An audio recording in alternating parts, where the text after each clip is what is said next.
As Tori enjoyed her movie success, her TV career began to wind down. The final episode of Beverly Hills 90210 aired in May 2000. I think she was fine with it. I think towards the end she might have gotten a little weary of it. I think everyone on 90210 was getting a little bit sick of playing their characters. I didn't want to be one of those shows where people are like, oh, that show's still on? How old are they now? We've done 10 years. Why not just end it now when people are actually still watching it? With 90210 off the map, Tori reinvented herself as a comedienne. A year later, she returned to the screen in the comedy horror sequel, Scary Movie 2. Does anyone plan for some appetizers? That's what I do best, is comedy. The crying, dramatic thing, that's not my thing. I do comedy, physical comedy, so I felt right at home. Scary Movie 2 grossed more than $71 million at the box office, but Tori still didn't get any great offers. Things were kind of slowing down, and I thought, okay, I need something. What's the next thing? I'm not just like a normal actress. I have to take risks to prove myself. Tori's career was in trouble, so she came up with a way to get back on the Hollywood radar. But that meant facing her biggest fear. I was terrified of theater. I had this notion that I would just go out there, forget all my lines, and people would be like, see, told you, Tori Spelling can't act. Look what she did. In late 2001, Spelling began rehearsals for a demanding two-character play called Maybe Baby, It's You. There's 11 different characters, there's accents, there's age ranges, there's roles that I'm scared to put myself out there and be vulnerable, and what if I suck? The comedy was written by 36-year-old Charlie Shanian, who also co-starred. The play was about, people who were destined to be with each other. You were thrown together, kind of like, I need you, you need me, kind of chemistry, because the whole Maybe Baby It's You, it's about finding your soulmate, about love. We hit it off right away, and we started dating probably a couple months into the production.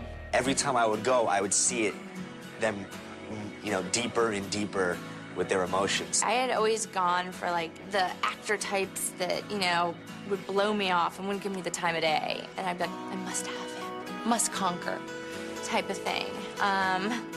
Silly youth. And Charlie was kind of really upfront. What you see is what you get. The minute she started dating him, I was like, he's a good guy. Keep him around. He's good for you. He's good for you. Like, he brings the craziness down a notch. At 28, Tori Spelling thought she finally found Mr. Right. It was a point in my life where I had decided, I could either keep dating people that they're great, but they're not right for me, or I could try to find someone that's better suited, someone that's going to take care of me and love me for me, and I was trying to make that choice. Coming up. Your partner should be your best friend. Your partner should be the one who knows everything about you and loves every aspect. For most of her life, Hollywood princess Tori Spelling struggled to find romance. Then in November 2003, after 2 years of dating, the 30-year-old thought she landed her Prince Charming.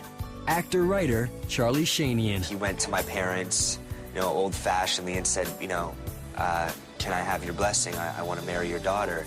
She said she couldn't even remember what he was saying because she was just so shocked and out of her mind, and she said yes. On July 3, 2004, Tori and Charlie exchanged vows in a lavish wedding ceremony produced by Aaron Spelling. The price tag, a reported $1 million. 350 guests were invited to her father's 56,000-square-foot mansion in the Holmby Hills. It was the most beautiful wedding I've ever been to in my life. It was like a fairy tale from beginning to end. It was exquisite, and she looked beautiful and so happy and vibrant. There's a lot of the cast from 90210, a lot of her parents' friends, and, just the LA Hollywood crowd there. Just big and beautiful, exactly what you would think it would be. It feels like, I felt like I was on the movie set of Tori Spelling's wedding. There was a flower gazebo that they said their vows under. White roses everywhere, and just a lot of friends and family. Tori's pet pug, Mimi LaRue, also made an appearance. She was actually pulled down the aisle by my husband's nephew in a little cart decorated with flowers. But the fairy tale nuptials hit a snag. Right as she was about to walk down the aisle, her heel got stuck at the back of her dress. And on top of that, she was crying and her nose was dripping.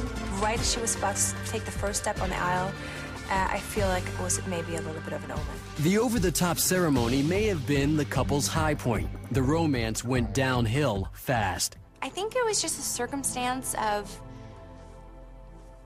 not completely being right for each other. And I know on my part, I'm largely at fault for the fact that I didn't quite show him all of me. Because I thought, oh, he won't approve, you know, he's like a nice boy. And he doesn't, you know, want to see a girl being all mouthy and funny and, you know, lousy. My instinct tells me that the reason that she decided to marry him and decided to stay with him was because it seemed like everyone was telling her to do that, and it seemed like that's what she should do. That's what a normal, level-headed person should do, you know. But I don't feel like maybe she was never really, like, passionately in love with him.